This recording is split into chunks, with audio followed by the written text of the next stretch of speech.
Hey guys, welcome back to my YouTube channel. I just thought, do you know what? I'm going to bring out my camera and have a little chat with you guys, and this is going to be a very sort of raw and real catch up with what I've been up to at the moment really. There's actually a few things that I'm kind of struggling with, but I'm sure I'm going to talk about those later on in this video anyway. But as you'll have seen by now, I'm in Australia. We've been having the best time. If you watched my last YouTube video, you'll have seen some of the bits that we've been up to in Sydney, and also on our little road trip that we did up the east coast from Sydney up to Brisbane. But yeah, honestly, it was so much fun. I really loved doing all the sightseeing and things, but now things have started to change a little bit.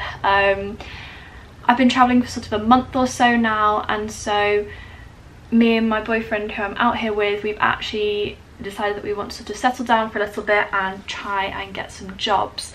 Now, we're both out here on a working holiday visa, which is great. It's all good and dandy. It should mean that we should be able to work doing whatever we want basically, as long as we don't work for longer than 6 months. And we're actually quite lucky because in the past, if you've wanted to get a second year working holiday visa or a third year working holiday visa, you've had to do certain things each year, but I believe the UK government and the Australian government have come to some sort of deal where it means that they don't have to do that anymore. So we actually have working holiday visas for a year, and if we want to get a second one, we don't have to fulfill any requirements, which is great and fantastic. However, it's proving to be really tricky to find jobs. I don't know if we're just not looking in the right places, or if there's just so many people out here on working holiday visas, there just isn't a demand for it, or demand for people to work. I don't know, but it's proving to be really tricky. I've actually spoken to a couple of friends who are out here, and also to people that we've met who are also from the UK here on working holiday visas, and they've all said that they've really struggled as well getting jobs. And actually lots of them back in the UK, they're really highly qualified, skilled professionals, and out here they are working fairly basic jobs really. They're working in supermarkets, packing the shelves, they are working in a bar, or they are doing waitressing, they are working in a cafe, all those sorts of things. And back in the UK they are like engineers, they are doctors, dentists, all these sorts of things. So yeah, it's a little bit demoralising. Personally, I don't really know what I want to do career-wise. I have quite a lot of experience in quite a few different things, and so while I was out here, my aim was just to try as many new things as possible, to try as many different career paths as possible, and sort of get a vague idea for things that I'm interested in.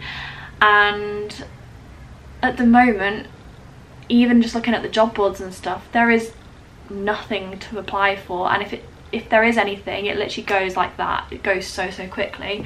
So it's just making it really tough. And another thing that we've heard from chatting to people is that you apply for jobs, you can apply for loads and loads, and you hear back from them, like you don't hear anything back from them whatsoever, which is a bit demoralising, because at the end of the day you have to adapt your CV for like every job that you do. You have to write a cover letter, and these things take a lot of time and effort. Like, I think personally, each job that I apply for, it takes me about an hour and a half to 2 hours to check that my CV is correct, to create a cover letter that's good. And it's a shame, because I just feel like I'm wasting my time, and it's like I could almost be back in the UK doing exactly the same thing. So it's like, why is it so difficult? Why is it so hard? I don't know if we're looking in the wrong places.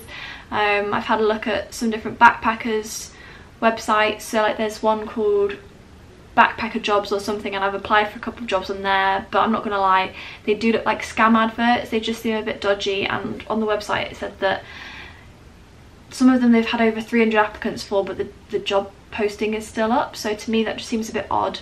having previously worked in a role that was involved in recruitment, if you had that many applicants, you'd have closed the job ad. So yeah, it just seems a little bit weird. And then we've also been looking at Seek and Indeed and sort of chatting to people locally, and it seems to be that the consensus is you just have to go into cafes and places and ask them if they've got any roles available.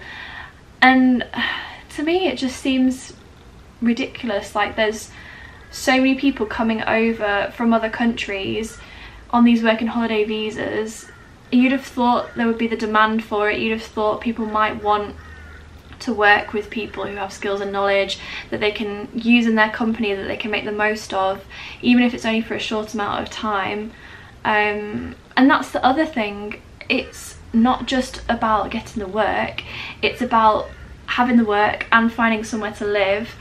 And don't get me wrong, it is lovely here in Australia, but if it gets to the point where I'm having to do a job that I hate every day, and I'm having to live in crappy conditions because I can't afford it, because my job doesn't pay me enough, then the benefits are not outweighing the negatives. So the benefits of the outdoor lifestyle, the great food, the great scenery, the sort of adventure side of things, they're not outweighing the negatives of being stuck in a horrible job that I hate and working horrible hours, which means that I'm probably too tired to go and do the fun things that I actually came here to do. So yeah, it's a bit tricky really. I don't really know what to do. I guess all I can do is keep applying for things. I'm very lucky in that I have savings that I can live off for now.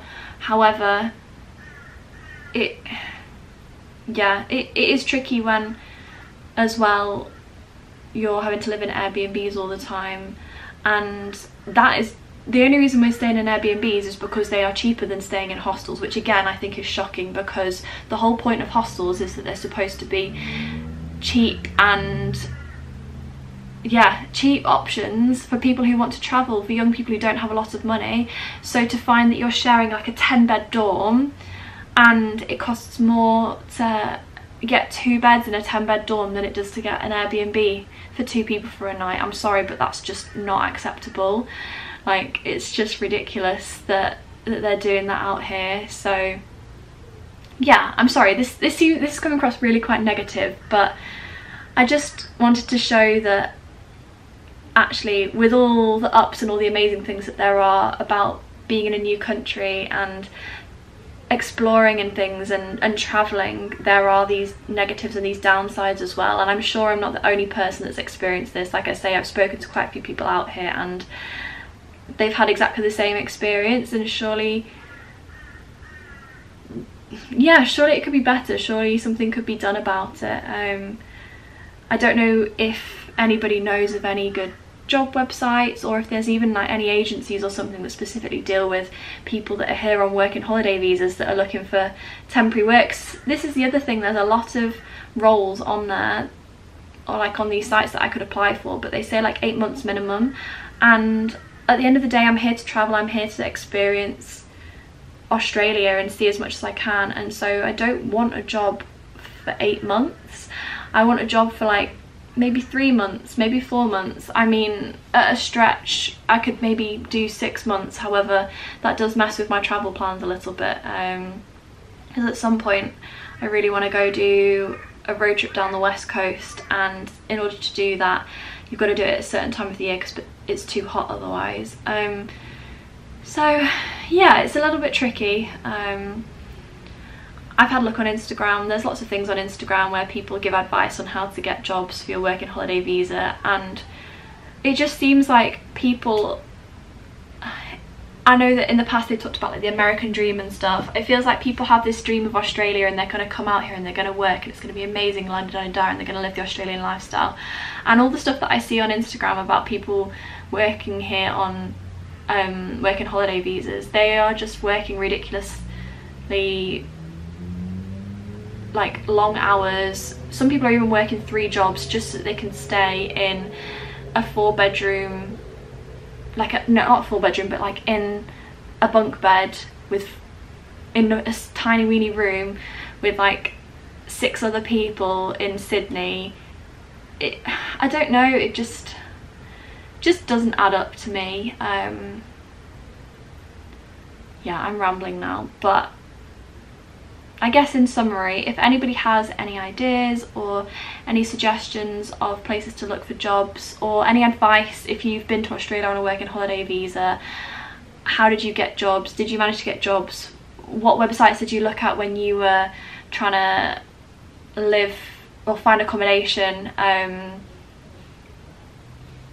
Yeah, any advice would be much appreciated right now, because yeah, I just feel like a bit sort of lost really, I guess, in between that phase of amazing holiday experience, sort of travelling and things like that, and then trying to settle down and work, and I'm not doing either at the moment. And so it's sort of like, what do I do with myself?